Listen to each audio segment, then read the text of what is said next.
Silahkan yang masih berada di belakang untuk lebih merapat lagi.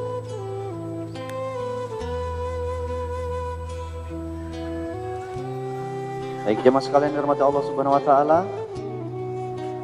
Kita simak sajian ilmu yang disampaikan oleh guru kita Kiai Haji Abdullah Yunustrian membahas kitab Al-Hikam nomor 187. Baik. Insyaallah kajian Al-Hikam berikutnya akan diselenggarakan pada tanggal 18 Desember 2018 dan kajian tauhid di Masjid Istiqlal insyaallah pada hari Ahad 9 Desember 2018. DT Peduli yang tepat berada di pintu masuk masjid ini atau silakan menghubungi di 0852 8910 3333. Dan bagi jamaah yang ingin menjadi orang tua asuh bagi santri dan santriawan pesantren atau sekolah Azkia Islamic School, silakan bisa menghubungi DT Peduli atau Gerai DT Peduli yang tepat berada di pintu masuk masjid ini.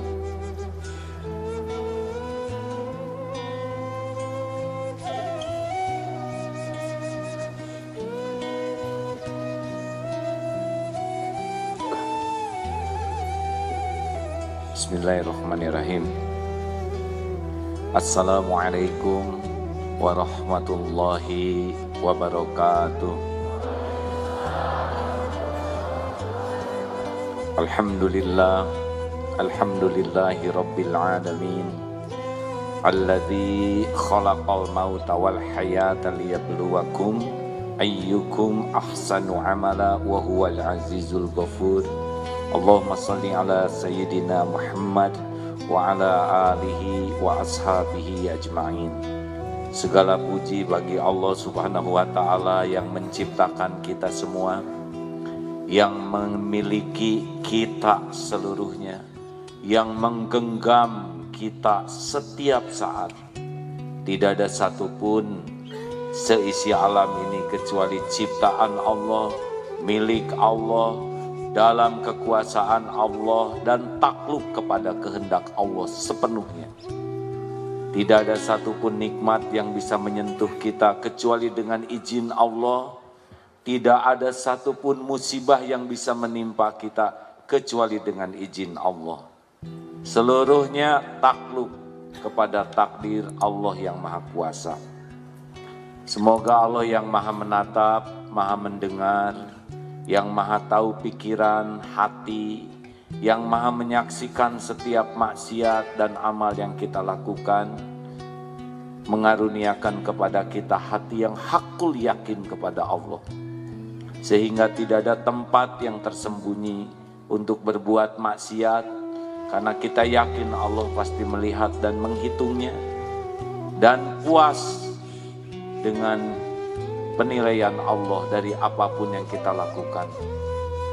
Dan semoga Allah yang Maha tahu segala isi hati kita melepaskan segala jenis ilah yang mendominasi hati kita, sehingga yang ada di hati adalah Dia yang berhak dan yang menggenggam segala-galanya. Hasbunallah wa ni'mal wakil, ni'mal maula wa ni'man nasir. Alhamdulillah. Ya Allah, sayangi Ustadz Haikal, kuatkan imannya, indahkan akhlaknya, bersihkan hatinya, terima amal solehnya, istiqomahkan dalam kebenaran ya Allah, lindungi dari segala bala, fitnah wal musibah. Ya Allah, lindungi Ustadz dari segala niat yang salah, dari ilmu yang salah, dari penyampaian yang salah, dari amal yang salah. Taqabbal minna ya karim, innaka antas sami'un alim. Amin ya rabbal alamin. Alhamdulillah, terima kasih Ustadz. Beliau lucu,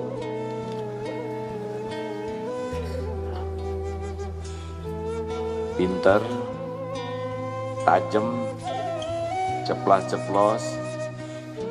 Tidak seluruh caranya cocok dengan cara saya. Tidak semua ucapannya, maaf tuh masih dengar ternyata. Tetapi saya menyayangi beliau. Enak memeluk beliau. Empuk dan hangat. Ustaz, jazakallah khair. Alhamdulillah. Uhibbuka fillah. Begitulah hadirin. Jangan dibanding-banding. Setiap orang punya kapling masing-masing.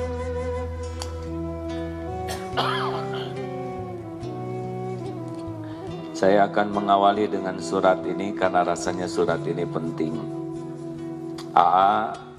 Saya seseorang dari Depok. Anak saya baru meninggal 10 hari yang lalu. Usianya 14 bulan. Innalillahi wa inna ilaihi raji'un. Terus terang saya masih berat atas takdir ini. Yang ingin saya tanyakan, bagaimana saya bisa ikhlas atas takdir ini? Apakah arti ikhlas? Kalau saya merasa pedih dan dengan dalam takdir ini, apakah saya lebih mencintai anak, melebihi cinta ke Allah? 4A, saya mohon berikan nasihat agar saya bisa bangkit atas takdir ini. Saya dan suami mengikuti kajian A dari tahun 2004. Saya merasa ilmu tauhid yang sudah saya dapatkan dari AA saat ini harus dipraktikkan. Tapi rasanya sulit dan berat. Terima kasih AA sebelumnya, mohon maaf melalui surat karena kalau bicara langsung belum bisa dan takut menangis. Innalillahi wa inna ilaihi raji'un. Hadirin, saya bisa merasakan kurang lebih betapa beratnya karena beberapa waktu yang lalu pun cucu usia 2 bulan wafat. Tapi saya belajar dari ibunya. Ibunya ini anak yang keempat, Gaisa. Alhamdulillah hafizah dan suaminya juga hafiz Quran. Pada waktu anak itu wafat, saya sedang tablik di salah satu stasiun TV, mengirim berita yang menenangkan saya, padahal anak itu, cucu itu sudah meninggal.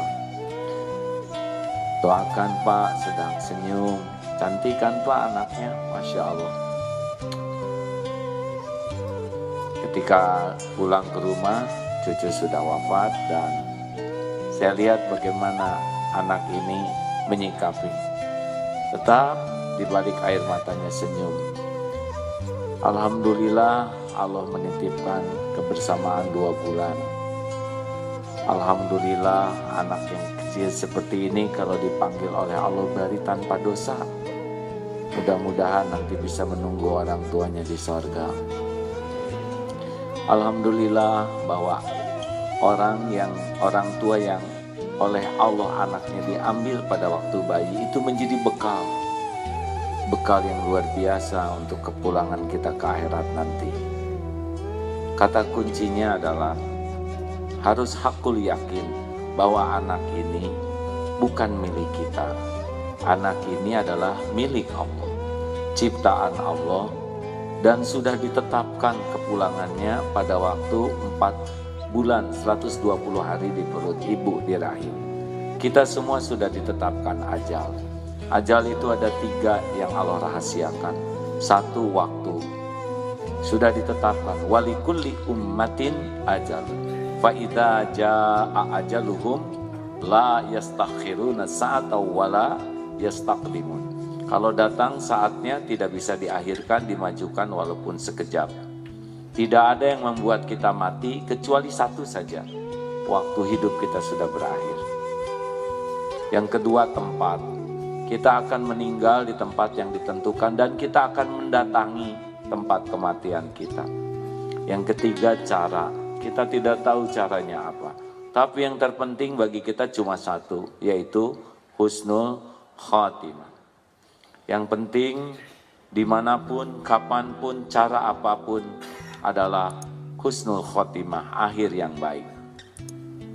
Ibu, saya ikut prihatin, ikut berbelasungkawa. Ini adalah ujian dari Allah dan harus lulus. Ujian yang membuat berat itu sebetulnya bukan soalnya, tapi salah jawabannya. Orang tidak lulus ujian bukan karena soal, orang tidak lulus ujian karena salah jawabannya. Alladzina idza asabathum musibah qalu inna lillahi wa inna ilaihi raji'un ulaika alaihim shalawatun mir rabbihim wa rahmah wa ulaika humul muhtadun.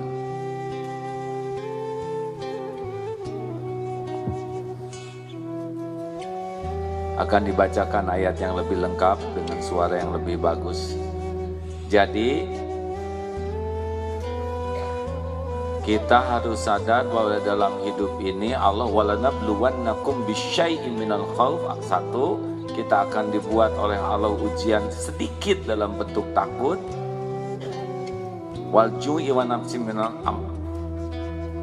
anwar wal anfus was samarat walanabluwannakum bisyai'in minal khaufi wal ju'i wa nafsin minal amwal wal anfus was samarat wa basyiri sabirin. Jadi pasti dalam hidup ini Allah akan memberikan sedikit bisyai. Dibanding semua nikmat, ujian bagi kita tuh pasti sedikit. Seperti jerawat di tubuh. Tapi banyak orang yang kalau berjerawat lebih sibuk memikirkan jerawat daripada nikmat yang ada. Itulah yang membuat menderita, salah fokus. Juga Allah akan berikan ujian tentang kekurangan makan dan Allah juga akan harta dan jiwa. Jadi memang kita pasti akan berpisah. Nah, kita harus sangat yakin sekali bahwa ujian ini pasti ada. Makanya membahas kematian itu jangan tabu. Karena itu pasti terjadi sesuai dengan jadwal yang Allah tetapkan. Yakinlah bahwa ini adalah anak titipan Allah dan kita sudah diberi kesempatan berjumpa selama sekian bulan dan sudah waktunya pulang. Apa bedanya ikhlas dengan ridho? Kalau di sini bukan ikhlas, tapi ridho. Kalau ikhlas itu dalam beramal, ridho itu dalam menerima takdir. Bersedekah harus ikhlas. Kehilangan dompet harus ridho. Mendidik anak harus ikhlas. Anak diambil oleh penciptanya harus ridho. Faman rodiya falahu ridho. Barang siapa yang ridho kepada apa yang Allah takdirkan, Allah ridho kepadanya. Wa man sakhita falahu suqtu. Barang siapa yang marah, tidak nerima ketakdir, maka Allah pun akan murka kepadanya. Maka harus segera diingatkan ini adalah titipan Allah. Ini adalah milik Allah. Memang ini teori lebih mudah daripada praktek. Tetapi ini prakteknya sudah disiapkan juga memungkinkan kita lakukan. Setiap ingat, langsung ingat kepada Allah. Kata kuncinya itu. Kesabaran itu pukulan pertama langsung ingat Allah. Makin delay, tidak ingat ke Allah makin berat. Jadi, saya perlu berdiri atau duduk? Enggak begitu, hanya beda 5 cm nanggung. Gini aja lah. Di mana? Nih, zikirnya apa ketika ditimpa musibah? Ketika terjadi sesuatu, hakul yakin ma asaba min musibatin illa biiznillah. At-Taghabun ayat 11 ya. Tak ada satupun musibah yang menimpa kecuali dengan izin Allah. Ini izin Allah. Ini anak meninggal pasti izin Allah. Apapun yang terjadi izin Allah. Ma asaba min musibatin illa biiznillah wa may yu'min billah yahdi qalbah. Barang siapa yang beriman kepada Allah, Allah akan memberikan petunjuk di hatinya. Jadi harus langsung ini izin Allah. Apapun kejeduk ini izin Allah. Nginjek paku ini izin Allah. Dompet hilang izin Allah. Yang kedua, kita harus tahu bahwa ini sudah tertulis di Lauh Mahfuz.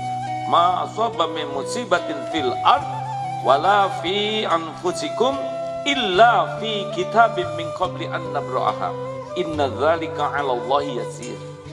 Tak ada satupun musibah yang menimpa di bumi ini maupun pada dirimu kecuali sudah tertulis di Lauh Mahfuz sebelum kami mewujudkannya, dan yang demikian itu mudah bagi Allah. Likaila ta'sau 'ala ma fatakum wa la tafrahu bima atakum wallahu la yuhibbu kulla mukhtalin fakhur. Agar kalian tidak terlalu berduka cita dengan sesuatu yang luput dan tidak berbangga, bergembira, berlebih terhadap apa yang Allah berikan, karena memang sudah ketentuannya ada.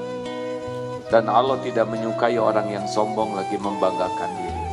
Harus ingat, oh memang ini sudah tertulis tanggal sekian, jam sekian, anak ini harus pulang kepada penciptanya yang lebih menyayanginya, yang lebih menjaganya, yang bisa membahagiakannya.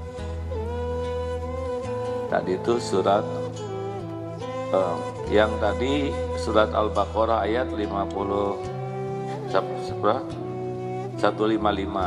kemudian At-Taghabun ayat 11, dan yang barusan adalah Al-Hadid ya, dua-dua. Coba saya tuh ingin seperti Ustaz Adi Hidayat, cuman ngapalin beda, memorinya berbeda ya. Saudara jangan ngebanding-banding ya, terima apa adanya. Jadi sing yakin ada takdirnya, nggak ada yang lepas dari kekuasaan Allah. Yang keberapa sekarang? 3, izin Allah tertulis di sisi Allah dan ini sudah diukur oleh Allah. Tidak ada ujian yang melampaui kemampuan kita. La yukallifullahu nafsan illa wus'aha. Allah tidak membebani seseorang kecuali sesuai dengan kemampuan kita.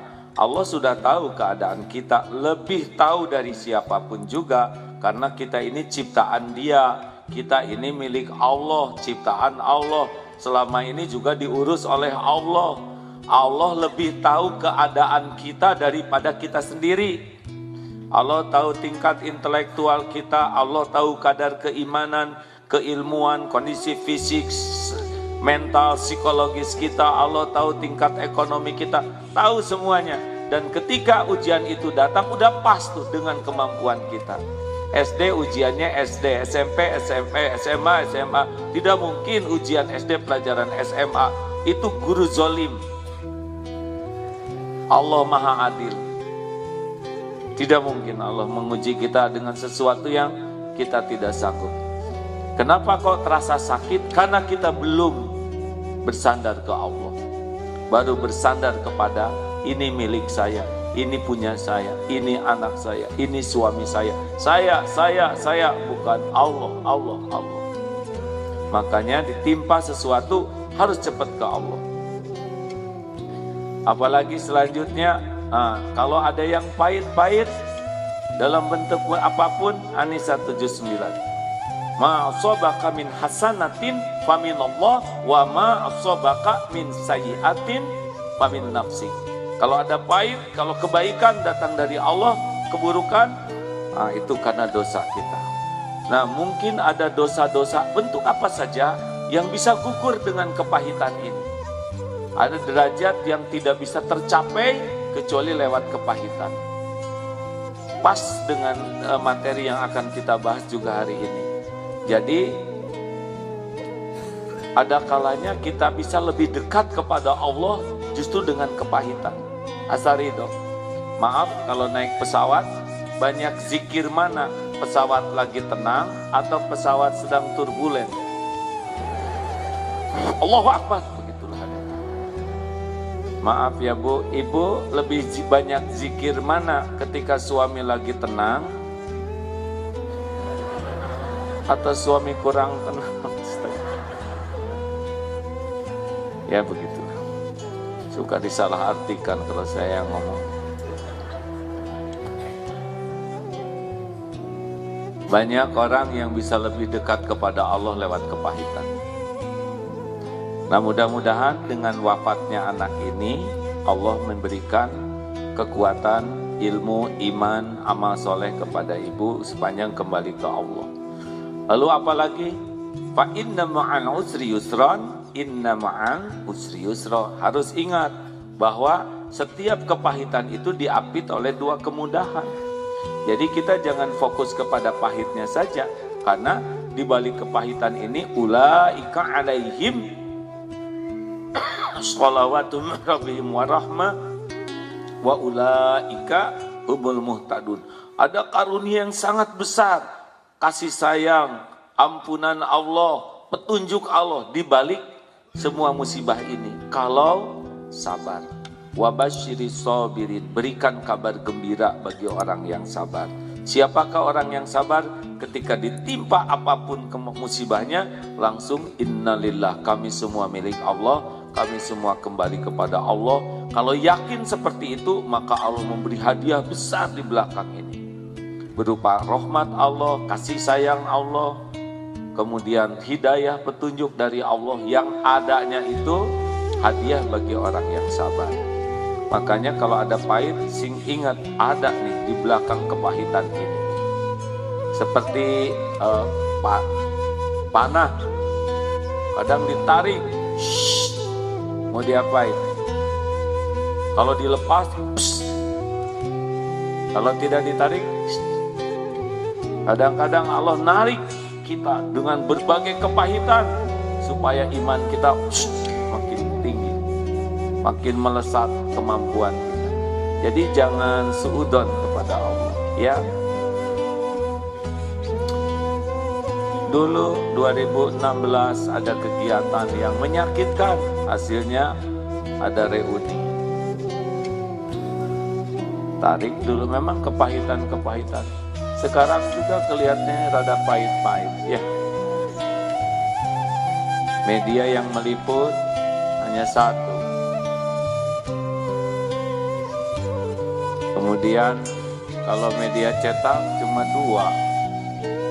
Ya tenanglah, Allah Maha melihat segalanya. Padahal kalau adil itulah yang terbaik. Tidak adil itulah yang akan mengundang masalah yang lebih besar. Sudah begitu. Jadi banyak istighfar, banyak tobat kalau menghadapi kepahitan. Seperti Nabi Yunus, la ilaha illa anta subhanaka inni kuntu minaz zalimin. 3 kegelapan, gelapnya malam, dimasukkan ke dalam gelapnya lautan, dimakan oleh ikan, gelapnya perut ikan. Lolosnya oleh apa? Tobat. Tiada ilah selain Engkau ya Allah, Maha suci Engkau. Jadi tidak, pokoknya ketika kita ditimpa musibah yang pahit, langsung tidak ada lagi Tuhan kita selain Allah. Kita ini ciptaan Allah, dialah pencipta, pemilik segala-galanya. Subhanaka, Maha suci Engkau, apapun yang Engkau takdirkan pasti sempurna, baik, tidak ada yang kurang, tidak ada yang salah, tidak ada yang meleset, tidak ada yang tertukar, tidak ada yang jelek. Apapun perbuatan Allah sempurna. Itu doa Nabi Yunus di dalam perut ikan. Bayangkan, di dalam perut ikan husnuzon kepada Allah. Inni kuntu minaz zalimin, saya yang zalim ya Allah. Itulah rahasianya taubat. 1, tauhid. 2, mensucikan Allah. Yang ketiga, ngaku dosa. Lebih baik kalau saudara ditimpa kepahitan apapun, prosedurnya adalah tobat. Dosa saya apa ke anak-anak, kan misalkan baru lahir? Ya, dosa tidak harus berkaitan dengan apa yang terjadi saat itu. Ada suami yang pulang ke rumah dimarah istrinya. Suami nanya, kesalahan saya apa kepadamu, Ma? Kesalahannya suaminya di luarnya jelalatan. Istri tidak tahu, Allah tahu. Pulang ke rumah hadiahnya. Di rumah jadi pahit. Kenapa suami saya jadi begini? Saya tidak nyangka. Salah saya apa? Mungkin ibu sering menzolimi pembantu, sering menzolimi tukang sayur, sering menzolimi kaum duafa. Mereka tidak bisa membalas, nanti ada balasan dari sisi yang lain. Tidak ada yang lepas, setiap perbuatan ada balasannya. In ahsantum li anfusikum wa in asatum falaha. Kebaikan balik ke kita, keburukan balik ke kita. Pokoknya ingat, tiap kita berbuat maksiat, dosa, kejelekan, tunggu. Itu tabungan kita. Kalau nggak segera tobat, datang kepada kita dalam berbagai bentuk. Maka siapapun yang sedang dilanda kepahitan, banyak istighfar, banyak tobat, banyak mohon ampun. Dan yang terakhir, bagaimana menghadapi kepahitan? Ya kita harus fokus kepada nikmat Allah lainnya yang Allah berikan. Jangan sampai fokus kepada yang tidak adanya. Seperti ilmu sakit gigi. Kalau sakit gigi sabar atau syukur? Jawab hadirin, jangan bikin emosian. Harus ngambil keputusan ya, jangan suka nggak jelas. Sabar atau syukur? Dua-duanya. Untuk yang sakitnya harus sabar, untuk yang tidak sakitnya harus syukur. Banyak mana yang sakitnya, yang tidak sakitnya? Jawab. Jadi harus banyak mana? Banyak sabar atau syukur? Gitu. Asli hadirin. Kalau kita tahu syukur di balik kepahitan, yang datang nikmat. Tuh si ibu itu tuh si banyak omong, sabar atau syukur?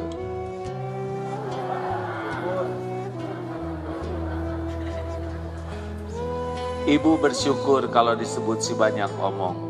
Berarti yang menghina ibu tidak tahu bahwa ibu banyak hutang, banyak cicilan, banyak aib, banyak dosa. Benar? Saya pernah menghadapi hidup dihina, dicaci maki. Saya baca itu tulisan orang yang menghina saya. Gak ada apa-apanya dibandingkan dengan kehinaan saya yang ditutupi Allah, yang tidak diketahui oleh orang yang menghina. Mau apa? Sakit hati.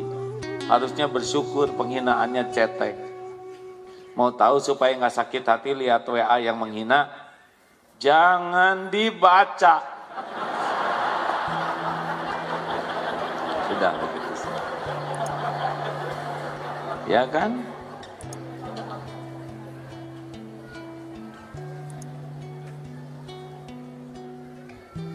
Ibu kalau ingat anak langsung ingat Allah ya. Itu pakaian dan sebagainya biar yang lain aja yang ngurus. Kalau sedih di kamar pindah aja dulu, jangan di kamar. Kemarin anak saya juga begitu. Kalau di kamar pasti dia ingat anaknya, sudah pindah kamar dulu ya. Kasih sayang itu normal. Rasulullah SAW pada waktu Ibrahim wafat putranya nangis juga. Tapi nangis ini bukan nangis tidak ridho, ini tangisan kasih sayang. Jadi tidak apa-apa, asal jangan tidak ridho ke takdir. Kalau tidak ridho akan marah ke Allah. Padahal memang sudah segitu diberi kesempatan.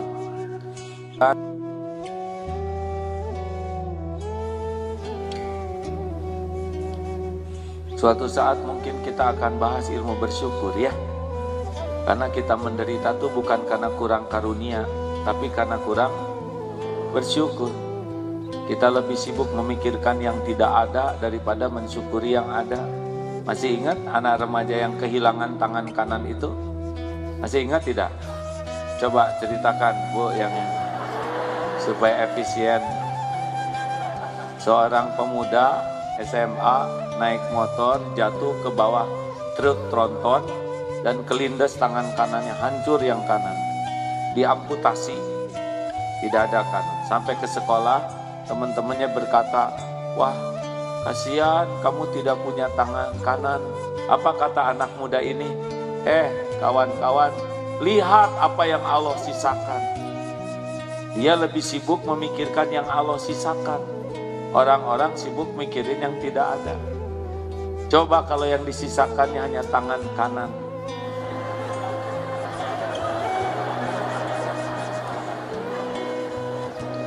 Baik, alhamdulillah. Apa kabar hadirin? Hari ini kelihatannya semakin penuh. Apa 212 pindah ke sini?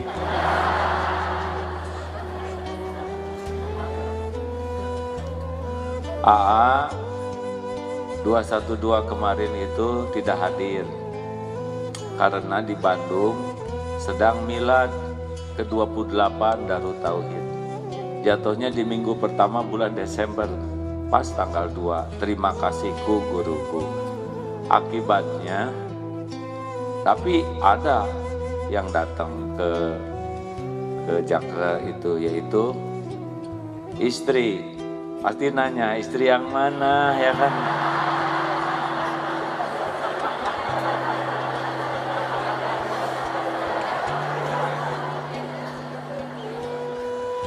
Istri yang di Jakarta, Alvarini ini kan antropolog. Jadi berangkat ke sini untuk mencermati seperti apa dari bawah. Kan kalau dari panggung beda dengan di bawah, ya. Saya biasanya di atas dan di belakang nyapu. Jadi dapat informasi sangat banyak. Nanti akan disampaikan pada waktu di ILC nanti malam. Terima jangan undangan ini. Yang di TV One kemarin nonton enggak? Ya sudah. Itu hikmahnya ya.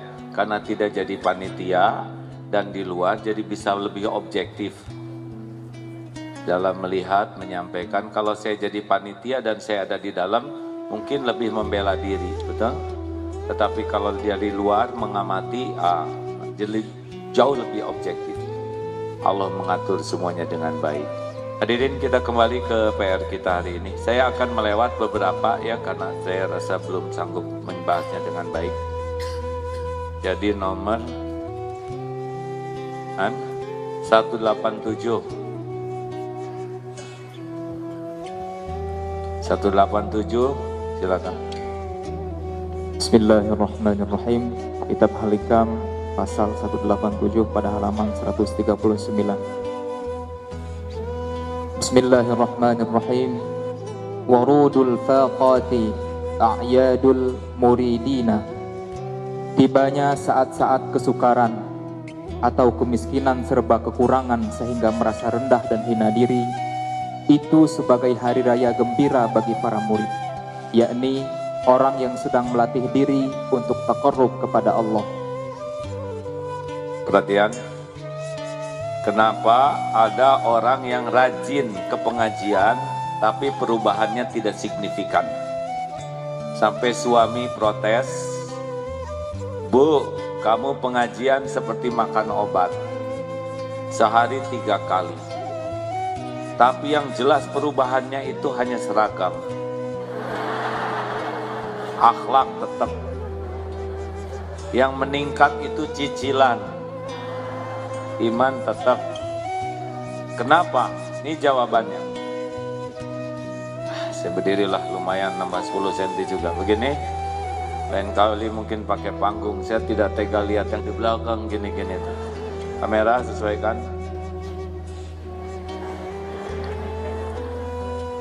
4 tingkatan, dengar baik-baik ini ya, ini penting sekali. Saya juga tidak mau pertemuan ini hanya 2 tingkatan. Tingkatan pertama adalah tahu. Tahu ini hanya dengan mendengar, membaca selewat tahu. Tidak ada apa-apanya. Tingkatan kedua adalah paham. Paham itu dengan belajar. Banyak orang yang berusaha paham. Tahu sabar? Jawab hadirin. Paham sabar? Mulai ragu-ragu ya. Ini tidak ada apa-apa, ini belum jadi, ini paham ini. Tingkatan ketiga adalah bisa. Tahu dengan mendengar, membaca, paham dengan belajar, bisa tuh dengan riyadhah, dengan berlatih. Makanya paham sabar itu tidak identik bisa sabar. Karena couplingnya beda. Ini coupling bermujahadah, berlatih. Nanti puncaknya istiqomah. Istiqomah itu yang udah ajeg. Nah ini program hidupnya mujahadah. Jadi tidak bisa hanya dengan ngaji saja langsung berubah.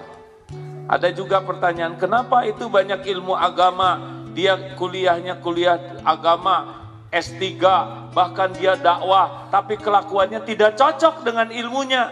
Ada 3 kemungkinan penyebabnya. 1, karena niat belajar agamanya hanya untuk duniawi. Kalau niat belajar dan dakwahnya untuk dunia, tidak nyampe kepada Allah. Dari awal sudah salah jalannya. Harus niat belajar itu saya ingin menjadi orang yang dekat dengan Allah, ingin diridhoi Allah. Seperti baca Quran. Kenapa baca Quran? Saya ingin setiap huruf membuat saya semakin dicintai Allah. Kenapa datang ke pengajian? Saya ingin setiap langkah saya semakin dekat dengan Allah. Harus inna sholati wa nusuki wa mahyaya wa mamati lillahi rabbil alamin. Salah niat, ilmu tidak barokah. Yang kedua, namanya ilusi ilmu. Itu bangga dengan tahu, bangga dengan paham. Seakan-akan dengan tahu, paham, dia udah mengamalkan. Padahal beda. Tahu sholat, paham sholat, dengan sholat beda kapling. Ada yang sudah tahu sabar, sing sabar atuh kamu teh. Innallaha ma'as-sabirin, tahu? Begitulah. La taqdam walakal jannah. Jangan marah-marah. Oh enggak, kamu ke surga, ha? Iya. Enggak nyambung. Dia merasa sudah benar dengan yang dia tahu. Padahal tahu dan amal itu beda. Banyak terjebak di sini, benar? Kapan dong bikin PR? Nanti sayang, jam habis Isya, ya. Udah 7:30 nih, udah mulai. Sebentar, Mama lagi WA sama teman-teman Mama. Ini urusan penting. Udah jam 8, sabar. Cing sabar jadi anak mah. Innallaha ma'as-sabirin. Nah ini yang kedua tuh ya. Merasa sudah sabar dengan tahu sabar. Yang ketiga namanya yang membuat gagalnya ilmu jadi amal adalah jadi ujub dan takabur dengan ilmunya. Jadi ilmunya membuat dia merasa lebih tinggi dari yang lain. Padahal ini waktu saya berguru, guru saya gini, kalau nanti ada takdir jadi seorang ustadz ulama, paling tinggi merasa sama dengan jamaah. Yang benar itu merasa di bawah jamaah. Karena jamaah tidak beramal, boleh jadi tidak tahu itu ilmunya. Tapi kita tidak beramal, padahal sudah tahu, itu lebih buruk. Lebih buruk lagi kalau sudah tahu beramal, nyuruh orang beramal, dia tidak beramal, jatuh di sisi Allah.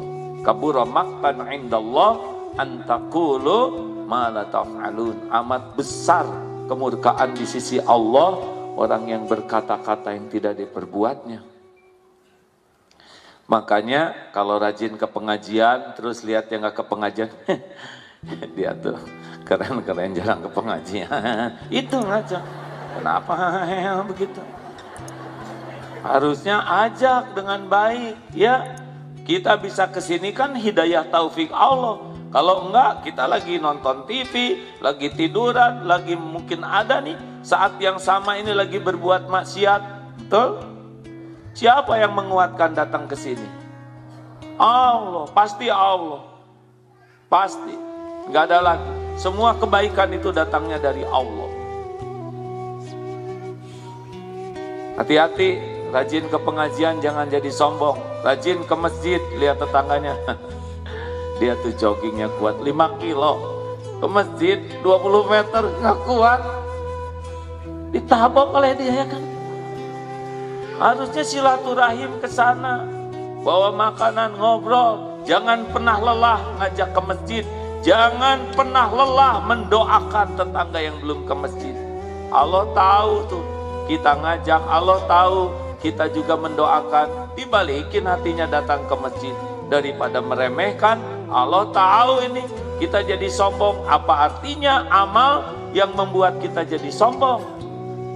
Orang ada yang bikin dosa jadi tobat, kita banyak amal jadi sombong. Mana yang disukai Allah?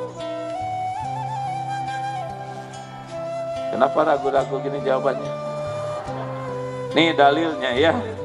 La yadkhulul jannah, tidak masuk surga. man kana fi qalbihi mithqalu dzarratin min kibr. Yang di hatinya ada sombong walaupun sebesar zarah. Tapi orang yang tobat, innallaha yuhibbut tawwabin wa yuhibbul mutatahhirin. Sesungguhnya Allah sangat mencintai orang yang tobat dan mensucikan diri. Nggak apa-apa, tenang ibu, tenang ya. Nggak usah malu, biasa anak-anak gitu. Kalau lihat begini, kita harus ingat zaman kita kecil dulu.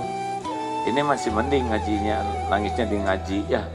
Kita mau di mana aja ya nangis, ya ngompol. Tenang ibu, nggak apa-apa bu, tenang ya. Harus kita tenangkan karena ibunya kan udah anaknya nangis, malu lagi oleh jamaah. Kita tidak boleh berburuk sangka. Saya senang kalau ada anak-anak ke masjid. Tidak boleh membuat tidak nyaman di masjid. Hanya nanti difasilitasi ada tempat yang nyaman untuk anak dan ibu yang bawa anak, gitu kan? Enak gak sih hidup kayak gitu? Daripada tuh gandeng pisan. Oh. Ini anak yang bikin nangisnya juga Allah. Kenapa kita yang marah-marah dan biasa saja, betul?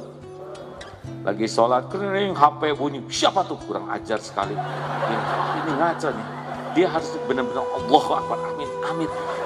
Udah lagunya ngaco, HP jelek, buat kurang ajar makan gua. Berhenti nggak teleponnya? Bunyi tuh kurang ajar siapa? Oh, orang yang punya HP-nya juga udah nelangsa sekali. Kodok. Kan ada beberapa HP yang tidak mau mati, Pak. Coba harus gimana kalau ada yang HP-nya bunyi gitu. Ini nyimpang dikit. Banyaknya kan hancur sholat kita, dendam kepada dia. Dan gak tahu lagi yang mau dimarahinnya yang mana. Ya kan, siapa yang punya HP-nya? Oh. Dulu saya begitu. Tapi sesudah ingat takdir, oh ini takdir Allah. Ini ujian kehusuan. Ya sudah, teruskan teknik, ya Allah. Ujian husnuzon. Pasti ini saudara saya ini nggak ada niat ngancurin sholat orang, benar?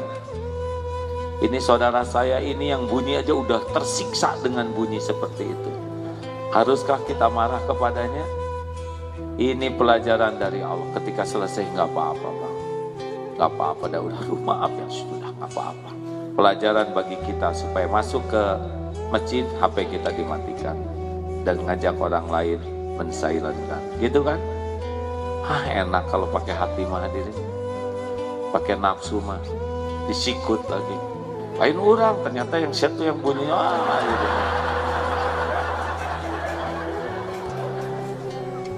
Coba lagi duduk begini ada yang kentut gimana? Coba gimana amalannya? Mau marah? Sudah keluar hadirin. Mau marah? Sudah menyebar. Mau marah, sudah terhisap.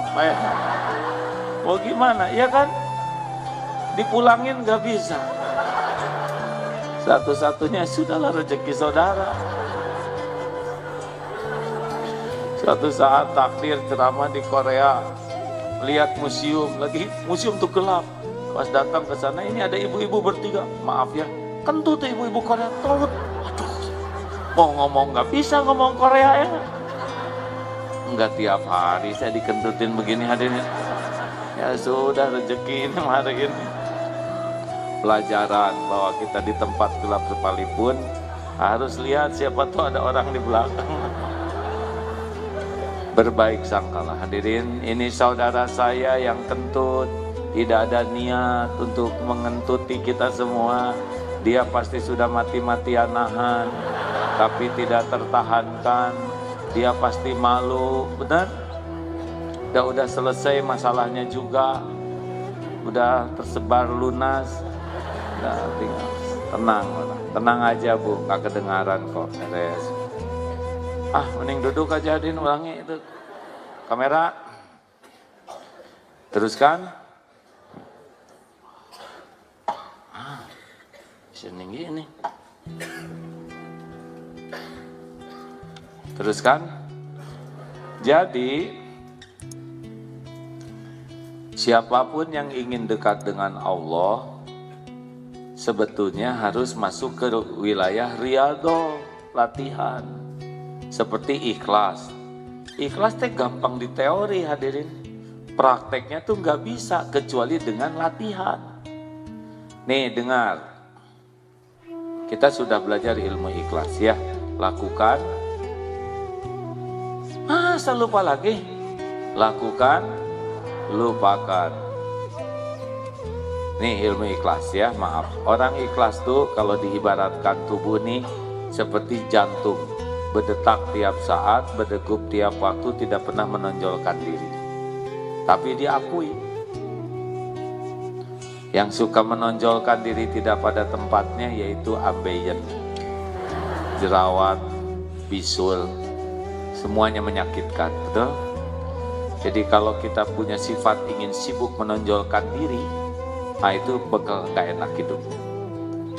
Yang enak tuh seperti jantung, lakukan tanpa harus sibuk menonjolkan diri. Atau matahari, hanya memberi, tak harap kembali, bagai sang surya menyinari bumi. Kasih ibu. Kita tidak pernah mulang tarima ke matahari. Padahal dunia ini begitu banyak kebaikan syariatnya lewat cahaya matahari. Nah kita pun sebetulnya begitu, lakukan, lupakan. Tekniknya harus tahu, ada orang, tidak ada orang, Allah ada tidak? Jawab semua jawab. Ada orang, tidak ada orang, Allah ada tidak? Orang lihat, orang tidak lihat, Allah lihat tidak? Orang tahu, orang tidak tahu, Allah tahu tidak? Apakah semua perbuatan kita disaksikan oleh Allah? Dilihat, diketahui? Adakah perbuatan kita yang tidak disaksikan Allah? Semuanya ada balasannya? Semuanya ada balasannya? Ada balasannya? Ada balasannya? Mungkinkah ada yang kelupaan Allah membalas? Mungkinkah ada yang ketukar? Meleset? Ada yang menghalang-halangi? Ada yang bisa menolak? Wa may ya'mal mithqala dzarratin khairan yarah wa may ya'mal mithqala dzarratin syarran yarah. Sekecil apapun pasti kita lihat balasannya. Kalau kebaikan, hal jazaul ihsan illal ihsan. Surat Ar-Rahman ayat, tiada balasan bagi kebaikan kecuali kebaikan. Jadi udah tenanglah. Udah pasti Allah ngebales, gak usah diingat-ingat. Makanya lakukan, lupakan. Perlukah kita mengingat-ingat kebaikan kita? Jawab hadirin. Perlukah kita menyebut-nyebut jasa kebaikan kita? Perlukah kita nunggu orang lain berterima kasih? Perlukah nunggu orang lain menghargai kebaikan kita? Perlukah kita nunggu orang balas budi? Percuma, karena yang kita tunggu hanya makhluk Allah yang tidak bisa bergerak illa biiznillah. Makanya harus pakai latihan ya. Nih, latihannya tuh seperti yang tadi, sesuatu yang tidak enak. Jadi kalau kita berbuat baik, orang tidak berterima kasih. Baik atau tidak untuk latihan ikhlas kita. Nah, siap-siap pulang dari sini nggak diterima kasihin ya. Itu teh baik, nggak enak tapi itu baik untuk riyadhah. Orang yang tidak punya program riyadhah sakit hati. Kita sudah berbuat baik, tidak dihargai kebaikan kita.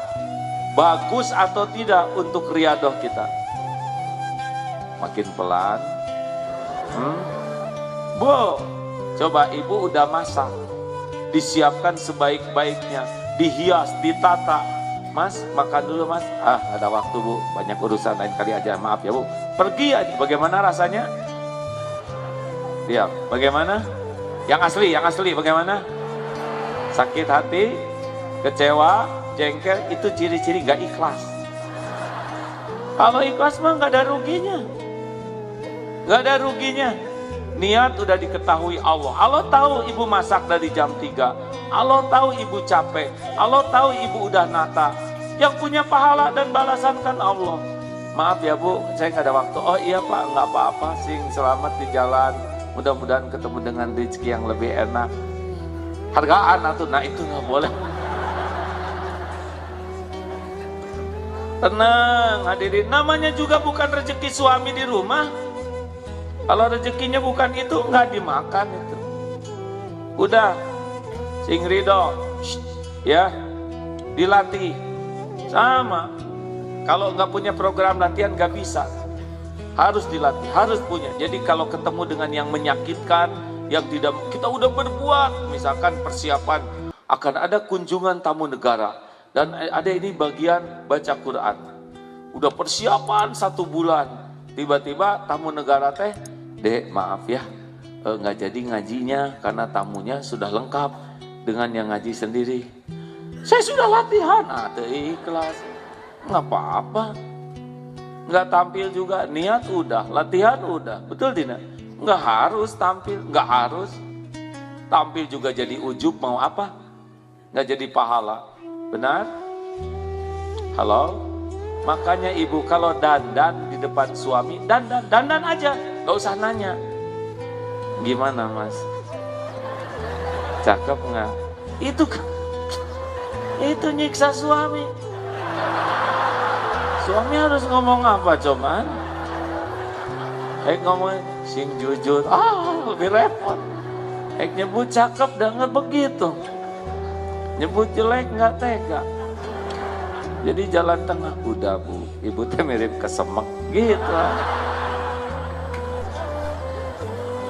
Istighfar, astagfirullahaladzim.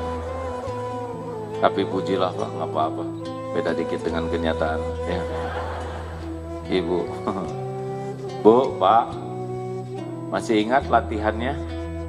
Untuk ikhlas, 1, jangan ingin diketahui orang. Ini rumus-rumus lama, saya ulangi lagi, maaf ya.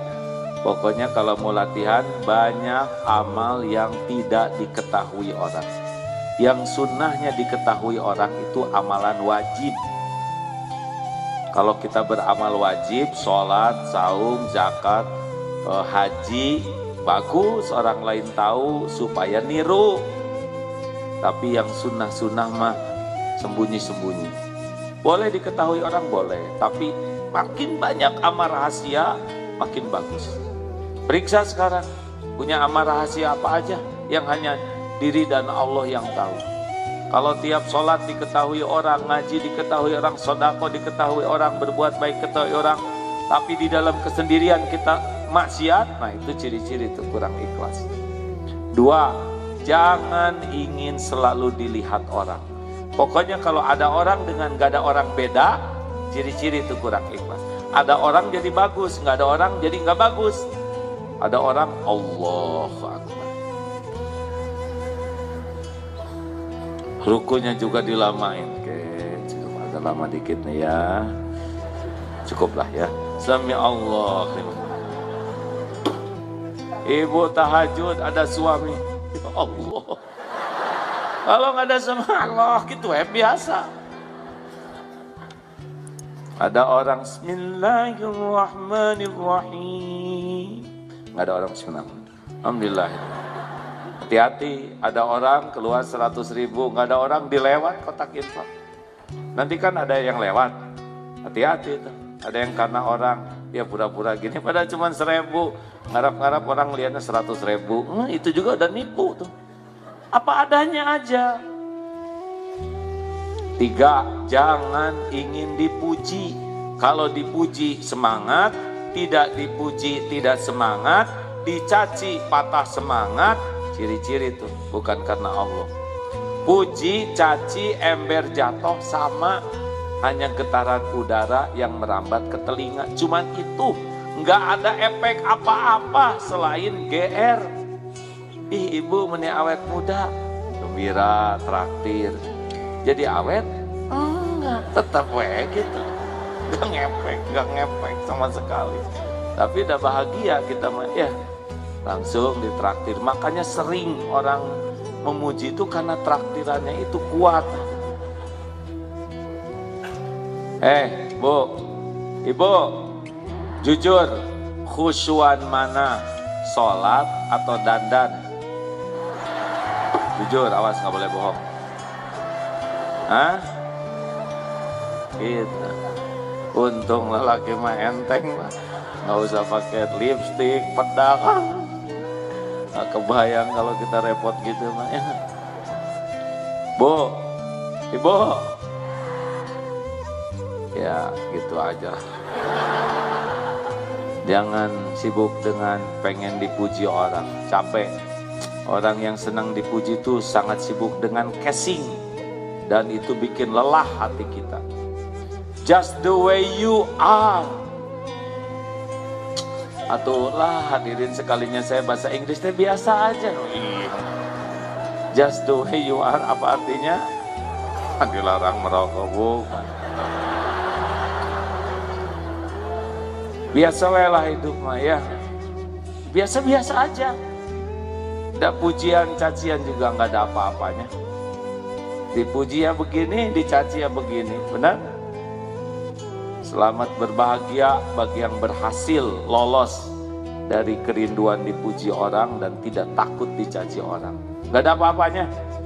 Kan udah diajarin di sini. Gimana caranya supaya nggak sakit hati dengan omongan orang? Udah tahu kan? Udah tahu? Mau diulangi?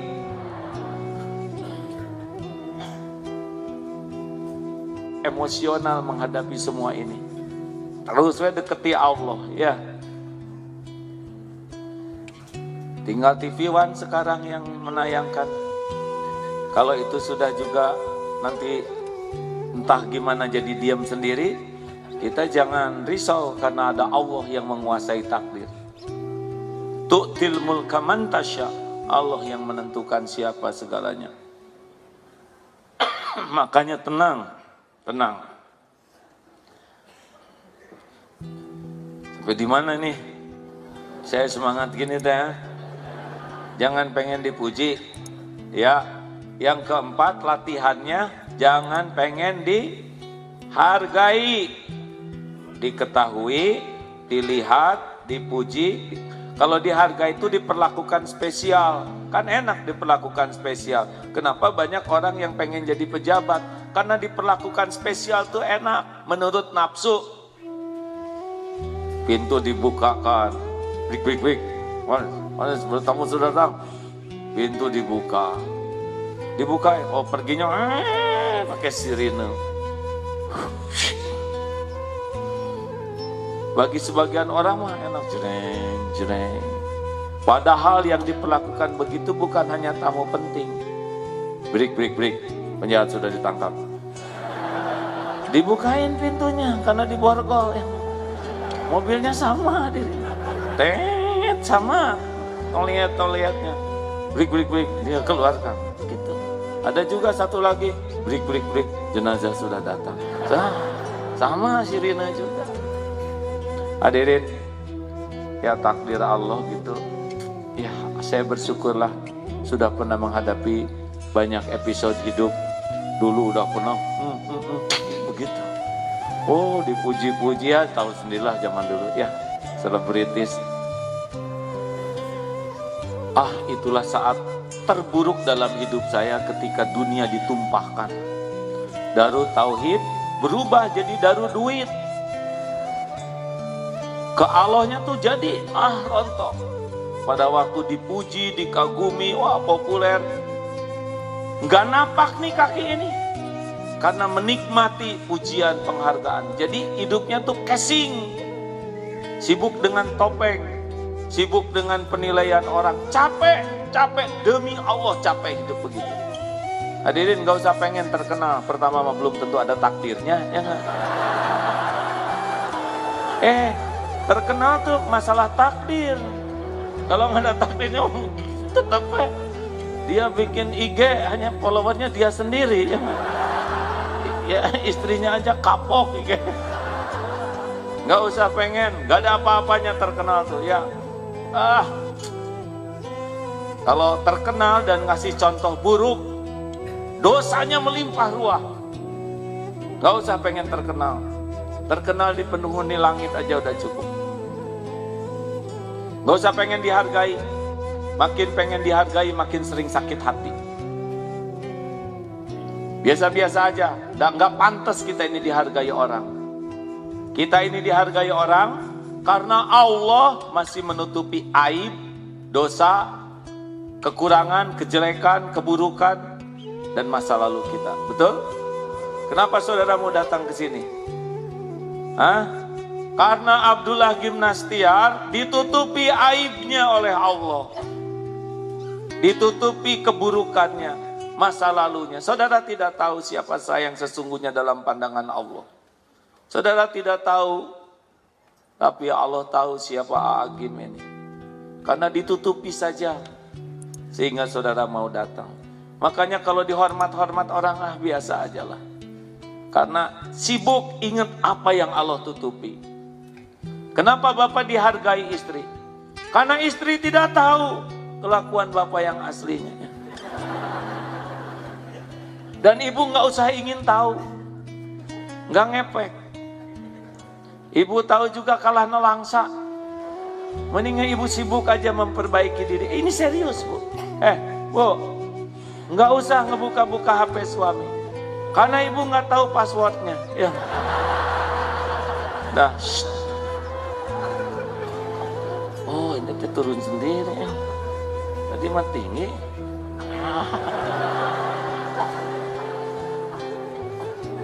Beli lagi kursinya. Nanti beli kursi yang agak tinggian dikit. Lumayan ada jangkung saya nih. Yang terakhir, jangan ingin dibalas budi. Apa? 5, riadoh ikhlas. 1 apa? Jangan ingin diketahui. Ada yang boleh diketahui, tapi jangan semua yang diketahui. Harus ada amalan rahasia. Cari sendiri. Kalau nggak ada amalan rahasia, berarti belum serius ke Allah. 2, ada orang, tidak ada orang, sama tidak. Kalau kita hanya bagusnya ada orang, nggak ada orang, nggak bagus. Ciri-ciri nggak ikhlas. 3, puji. Kalau dipuji semangat, tidak dipuji tidak semangat, dicaci patah semangat, yakin tuh. Bukan karena Allah. Karena harusnya sama aja. Gak ada apa-apanya. Puji caci itu cuma gelombang udara merambat ke telinga, gak ada apa-apanya sama sekali. Sakit hati itu kan bukan karena dicaci, karena pengen dipuji. Yang keempat, jangan ingin dihargai. Caranya sibuk melihat apa yang Allah tutupi pada diri kita. Dan yang kelima, jangan ingin dibalas budi. Dah lakukan, lupakan. Bu, ibu, kalau suami ibu bilang gini ke ibu, gimana perasaan ibu? Istriku, saya suamimu. Saya yang membanting-banting tulang. Nah, kenapa jadi salah? Saya membanting tulang, memeras keringat. Ini rumah jerih payah saya. Kalian enak tidur di rumah, saya yang capek. Kalian enak makan, saya yang nelangsa. Kalian dandan, saya itu tetesan keringat. Saya nih yang berjerih payah demi kalian. Bagaimana rasanya bu? Bahagia atau enak bu? Jawab. Menjadi makin sayang atau jadi sebel? Dengerin kaum lelaki. Makin kita memamerkan jasa baik kita, takdirnya yang denger itu enak, sebel. Makanya jangan suka pamer kebaikan. Oleh Allah dibalikin hati orang itu jadi tidak suka. Ibu juga bu. Kamu mama pak, apalagi saya pak. Istri itu paling berat. Habis aja sebel. Ke anak-anak, ini ibumu nak. Nggak usah ngomong. Anak udah tahu. Ibu yang hamil, ibu yang melahirkan, ibu yang menyusui kalian. Atau kata anak, siapa suruh? Hadirin, itulah riadohnya. Ini paling tinggi derajatnya paham nih. Siap-siap pulang dari sini ya. Karena pulang dari sini biasanya suka ada ujiannya. Biasa. Kalau belajar matematik ada ulangan matematik. Belajar biologi, ulangan biologi. Belajar ikhlas, siap-siap dites oleh Allah nanti ya. Pulang dari sini tinggal dihargai orang. Ini nggak apa-apa, lempeng weh. Kalau nyarinya adalah menjadi orang yang ikhlas, maka kepahitan itu bagian daripada untuk memantapkan keikhlasan kita. Itulah sebabnya kata Imam Ibnu Athaillah, kepahitan itu adalah hari rayanya bagi para murid. Asli loh Bu, Pak, saya zaman dipuji dengan zaman dicaci jauh lebih mendekatkan ke Allah tuh caci maki. Diboikot, dipermalukan, itulah yang membuat jadi dekat dengan Allah. Sekarang sudah mulai lagi, ya. Mulai kemarin nongol dikit, itu lebih bahaya. Tapi nggak boleh pengen masuk TV, nggak boleh enggak. Nanti kalau udah waktunya harus ngomong, tiba-tiba ada aja jalan. Kalau udah pengen tampil, udah nafsu biasanya. Dah. Nah hadirin sekalian, karena sudah ada surat nih, tolong jangan terlalu banyak.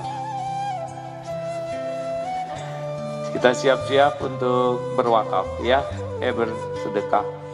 Kalau mau nyimak, nanti malam disimak ya. Pulangnya munculnya agak malaman dikit mungkin karena harus ada acara dulu tapi mudah-mudahan akan ada penyampaian yang ada hikmahnya lah ya. Silakan petugas yang sedekah berdiri segera ya, dan saudara yang akan bertanya silakan. Pertanyaan silakan. Jangan suka ragu-ragu, sedekah tuh ya bet aja, nggak usah pakai mikir ya. Paling nyesal ya. Kenapa nggak dari dulu jadi dermawan gitu nyesalnya. Ya pertanyaan silakan, Bu. Satu. Kalau sulit doanya sudah tahu kan? Surat Al-Kahfi ayat 10. Rabbana ikuti. Atina miladunka rahmah wa hayyi lana min amrina rasyada. Ini Al-Kahfi ayat 10, tolong dipelajari. Ini adalah supaya dituntun dengan sempurna keluar dari kesulitan ini.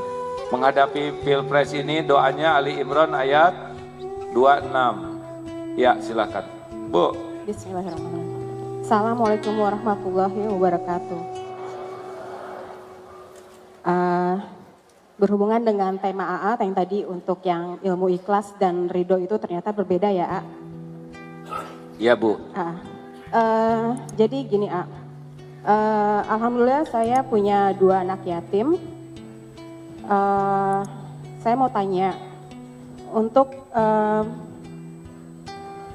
belajar ilmu ridho itu gimana ya ayah? Karena untuk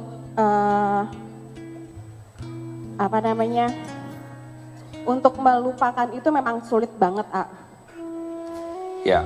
Jadi suami saya meninggal 3 tahun yang lalu. Suami meninggal, Iya, anak 2. anak Ya. 2. Ibu sekarang masih sering teringat suami. Iya, karena saya mencoba untuk selalu mengingatkan anak saya. Karena mereka kan umurnya masih di bawah 10 tahun, itu takutnya memorinya akan hilang. Iya baik Gitu. Bu. Jadi terus itu satu. Terus Satu aja. satu lagi Pak Ustadz. Nggak boleh maksa. Iya Satu. sok. Jadi apakah rezeki anak yatim saya yang juga saya ikut istilahnya ikut saya makan, saya termasuk dari orang-orang yang memakan hak anak yatim? Gitu Pak Ustadz. Iya. Baik Bu. Aja. Terima kasih Pak Ustadz. Assalamualaikum warahmatullahi wabarakatuh. Waalaikumsalam warahmatullahi wabarakatuh. Saya turut berduka cita ya Bu. Suami Ibu wafat tepat pada waktu yang sudah ditetapkan oleh Allah. Usia berapa wafatnya? 38.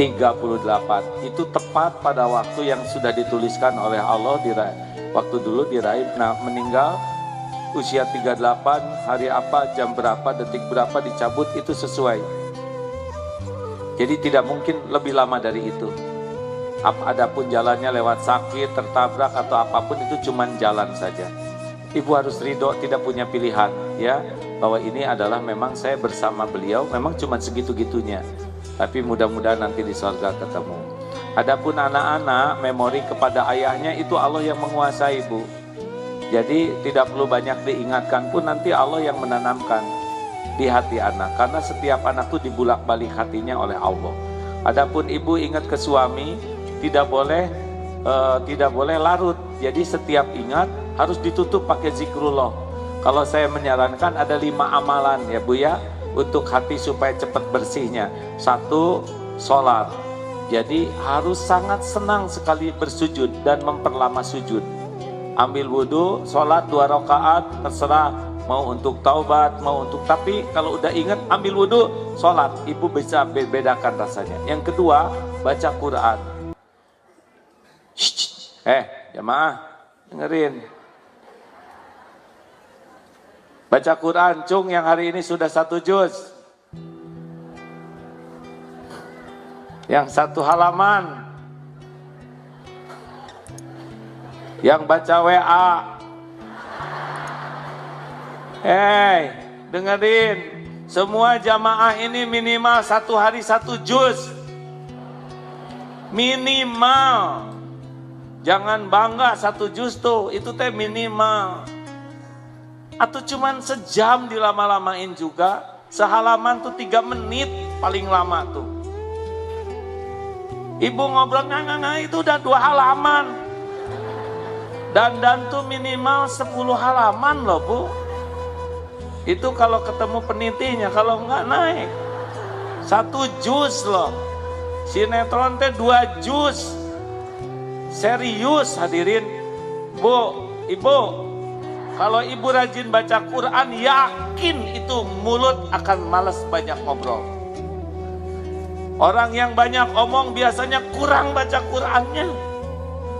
Karena kalau orang sudah senang kepada kebaikan, dia tidak akan senang kepada kesia-siaan. Bu, baca Quran. Sedih, baca Quran. Sampai baca Quran. Quran, nempel Quran tuh. Kalahkan tuh WA oleh Quran. Kalau WA udah kalah oleh Quran, rasakan sendiri. Banyak keajaiban. 3, banyak istighfar. Astagfirullahaladzim. Ini saya pernah lihat sebuah tayangan, air ditetesi dengan tinta kotor seperti hati kotor, tapi di atasnya dikocorin terus. Air bening, lama-lama makin bening, jadi bening. Itulah istighfar. Quran tuh 1 huruf tuh 10 kebaikan. Bismillahirrahmanirrahim tuh 190. Yang belum bisa baca Quran, detik ini cepat cari guru buat belajar ngaji. Bisi mati, masa Islam gak bisa ngaji? Serius ini hadirin. Istighfar, sudah istighfar, sholawat. Karena 1 kali sholawat itu Allah membalas 10 kali. Jadi enak sekali ini.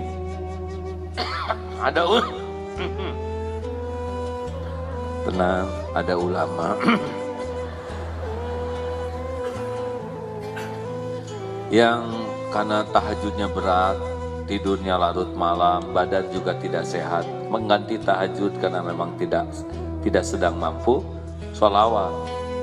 Sholawat itu Masya Allah 10 kali dibalas oleh Allah kepada kita, ya enggak? Dan yang terakhir sodakoh. Pokoknya mah kalau lagi galau-galau, sedih-sedih, sodakoh, beli beras. Ini saya berharap nih semua jamaah biasakan beli beras untuk dibagikan. Sekarang sekilo teh berapa? Ada tuh yang 54.000 sekilo, 5 kilo. Belilah, simpan di mobil. Nanti pergi kemana-mana, lihat ada yang penyapu di jalan, coba kasihkan. Itu senangnya, bahagianya mereka punya nasi yang enak. Yang 11.000 kan udah enak ya? Halo? Saya wasiat dari guru saya itu adalah harus memberi makan orang miskin.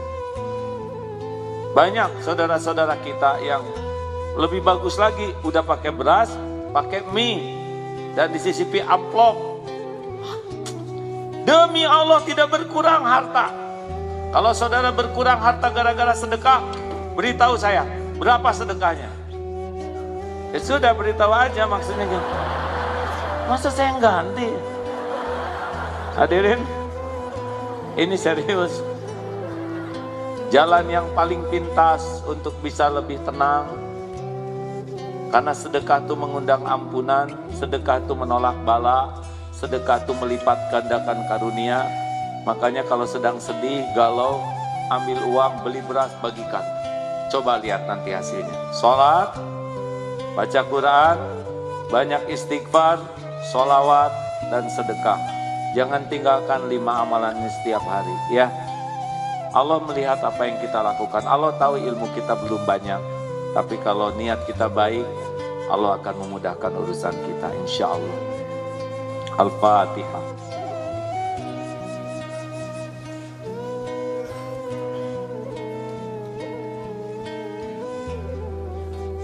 Allahumma salli ala Sayyidina Muhammad wa ala alihi wa ashabihi ajma'in. Alhamdulillahi Rabbil Alamin. Ya Arhamar Rahimin, irhamna ya Allah. Duha yang maha menatap, berkahi majelis ini. Wahai yang maha tahu segala keadaan, ampuni semua dosa kami ya Allah. Dosa yang terang-terangan, dosa yang sembunyi-sembunyi kami lakukan. Ampuni ya Allah semua maksiat yang berulang-ulang, maksiat yang sengaja, yang tidak sengaja. Allahumma inna nas'aluka taubatan nasuha wa taubatan qablal maut wa rahmatan indal maut wa magfiratan ba'dal maut. Allahumma hawin alaina fi sakaratil maut. Allahumma inna nas'aluka husnal khatimah wa na'udzubika min su'il khatimah.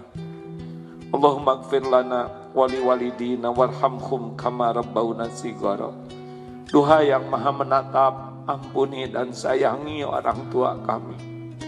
Ampuni semua keburukan kami kepada ibu bapak. Jadikan kami jadi anak yang tahu bakti, tahu balas budi. Selamatkan orang tua kami ya Allah, dunia wal akhirat. Ya Allah, Rabbana hablana min azwajina wa dhurriyyatina qurrata a'yun waj'alna lil muttaqina imama. Karuniakan kepada kami keluarga yang penuh berkah ya Allah.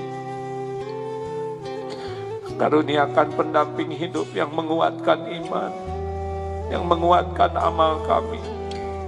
Titipkan kepada kami keturunan yang lebih baik daripada kami. Jadikan kami orang tua yang amanah, orang tua yang dapat mempertanggungjawabkan keluarga di hadapan-Mu. Muliakan akhlak anak-anak ya Allah. Kuatkan imannya, indahkan akhlaknya, sehatkan lahir batinnya, jadikan hafizah. Lindungi dari kejahatan makhluk-Mu, lindungi dari bala wal musibah. Ya Allah, kumpulkan kelak kami di sorga-Mu ya Arhamar Rahimin. Ya Rabb, jadikan majelis ini majelis yang Kau ridhoi. Kuatkan iman yang masih lemah ya Allah. Lapangkan hati yang masih sempit. Sembuhkan yang sedang sakit ya Allah. Cukupi yang sedang kekurangan. Lepaskan dari lilitan hutang piutang. Berikan jodoh terbaik yang menantikan. Undang ke Baitullah ya Allah. Jadikan haji, hajah mabrur, mabrurah. Ya Allah, berikan kepada kami istiqomah. Jangan cabut nikmat iman ini ya Allah. Jangan cabut keislaman kami. Allahumma ighfir lil mu'minina wal mu'minat wal muslimina wal muslimat al ahya'i minkum wal amwat. Ya Allah, selamatkan bangsa kami ini. Selamatkan umat Islam ya Allah. Selamatkan dari kezaliman siapapun. Ya Allah, tolonglah kami ya Karim. Allahumma a'izzal Islam wal muslimin. Allahumma ansur mujahidin fi kulli maqam. Rabbana atina min ladunka rahmah wa hayyi' lana min amrina rasyada. Qulillahumma malikal mulk tu'til mulka man tasya wa tanzi'ul mulka mimman tasya wa tu'izzu man tasya wa tudhillu man tasya biyadikal khair innaka ala kulli syai'in qadir. Karuniakan kepada kami ya Allah para pemimpin yang benar-benar bersungguh-sungguh padamu. Lindungi dari siapapun yang menjauhkan kami darimu. Rabbana atina fid dunya hasanah wa fil akhirati hasanah wa qina adzabannar. Subhana rabbika rabbil izzati amma yasifun, wassalamun alal mursalin, walhamdulillahi rabbil alamin. Alhamdulillahirabbil alamin. Kita tutup doa akhir majlis. Subhanakallahumma wa bihamdika asyhadu alla ilaha illa anta astaghfiruka wa atubu ilaik. Assalamualaikum warahmatullahi wabarakatuh. Waalaikumsalam warahmatullahi wabarakatuh. Jazakallahu khairan katsira. Kajian Ilikaf kembali akan dilaksanakan 18 Desember 2018. Jemaah sekalian, hadirilah kajian Rebuan Pasaraya Blok M. Pemateri atau Ustadz atau narasumber Dr. Hajah Sitaresmi S. Sukanto.